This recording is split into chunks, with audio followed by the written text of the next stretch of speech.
Nós sabemos que o livro de Atos dos Apóstolos foi escrito por Dr. Lucas, mas quando nós olhamos Atos dos Apóstolos, o texto já é bastante notório no que se refere ao livro de Atos. O livro de Atos nada mais é do que a história dos apóstolos de Cristo. Quando nós olhamos o livro de Apóstolos aqui, Atos dos Apóstolos, capítulo 3, nós vemos que Pedro e João estavam subindo para o templo orar. Mas quando nós olhamos isso, nós vemos que eles estavam indo para o templo orar. Isso é muito lindo de se olhar, mas se nós fizermos uma retrospectiva anterior desse fato anteriormente, nós vamos entender que Pedro e João ir para o templo orar, irmão Wesley, não era uma tarefa muito fácil. Por que eu digo isso? Porque Jesus já havia morrido, ressuscitado e já havia sido assunto ao céu. Mas quando eu olho aqui e vejo Pedro e João indo para o templo orar, eu entendo que Pedro e João estavam passando por um momento difícil, porque a igreja estava passando por reformas políticas, a igreja estava passando pelo seu momento, quem sabe mais complicado daquele momento que eles estavam vivendo. Pedro e João estavam passando por momentos complicados, porque agora eles já não tinham mais Jesus, agora eles já não tinham mais um mestre para estar ensinando eles já não tinham mais um mestre para falar as palavras de vida eterna para eles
difícil, irmão Giovanni, vamos orar.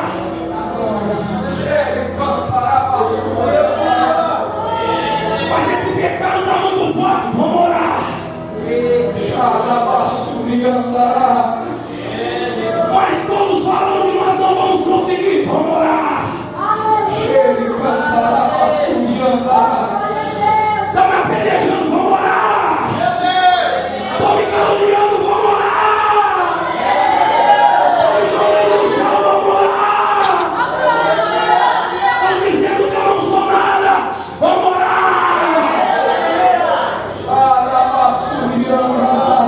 Vamos orar, quem quer orar comigo aqui? Quem quer ir por dentro orar? Vamos orar que Deus vai responder. Vamos orar que Deus não deixa desamparado o filho de ser.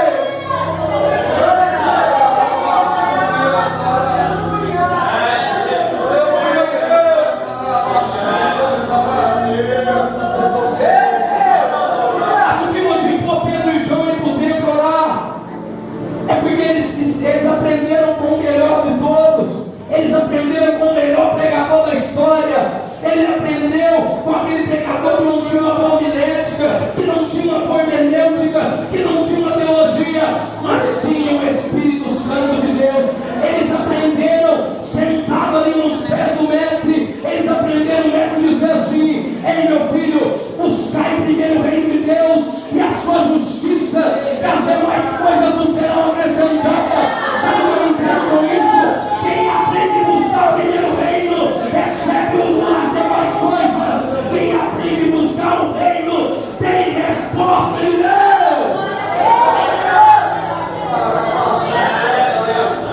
Aí você pode olhar para mim e vai dizer assim: mas eu já busquei o reino, eu não ganhei meu carro zero, eu não consegui a minha mansão, eu já busquei o reino, eu não consegui um aumento de salário. Mas só que tem um detalhe: enquanto você está buscando o reino, Deus está salvando a tua família. Enquanto você está buscando o reino, Deus está te renovando.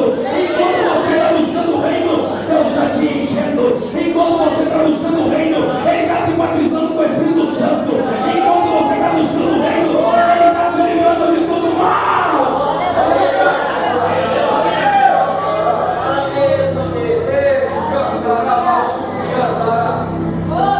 Agora vai doer um pouco, segura aí.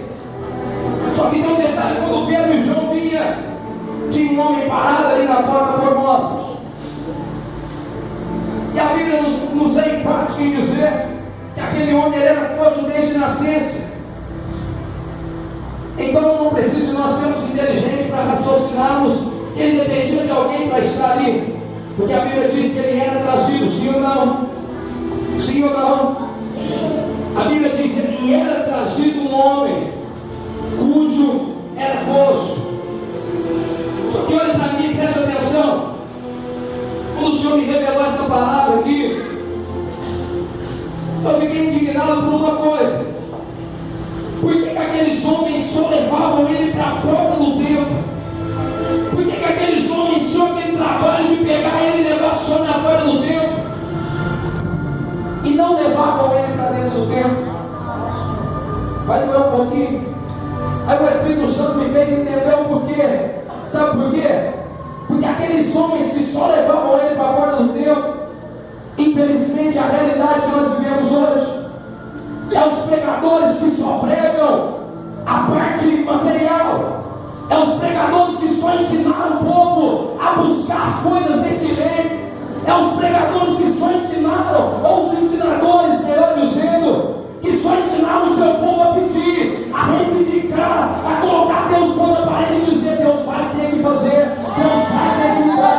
Mas deixa eu te dizer uma coisa para você: Deus não te chamou para ficar parado na porta pedindo esmola. Deus quer te convidar essa noite para entrar para dentro do templo, porque você não foi chamado para viver de esmola, você foi chamado para viver da presença de Deus.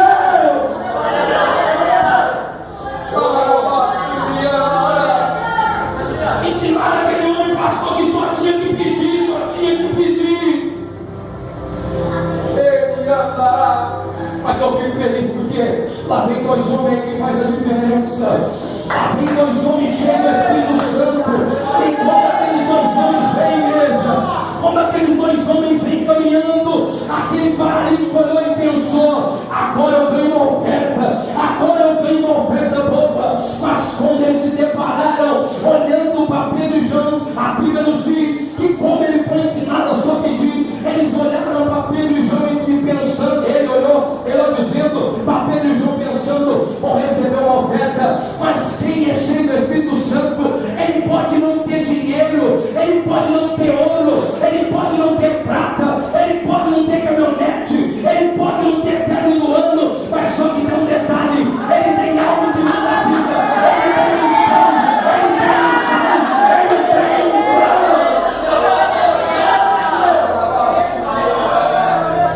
Tem unção aqui nessa noite, tem unção aqui nessa noite, tem unção aqui nessa noite.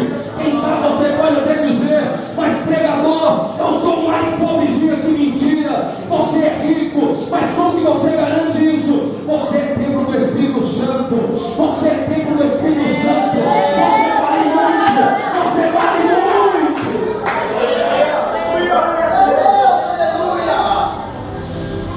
Pedro e João, cheios do Espírito Santo, então vem, e aquele homem para Pedro e João, mas ele esperando receber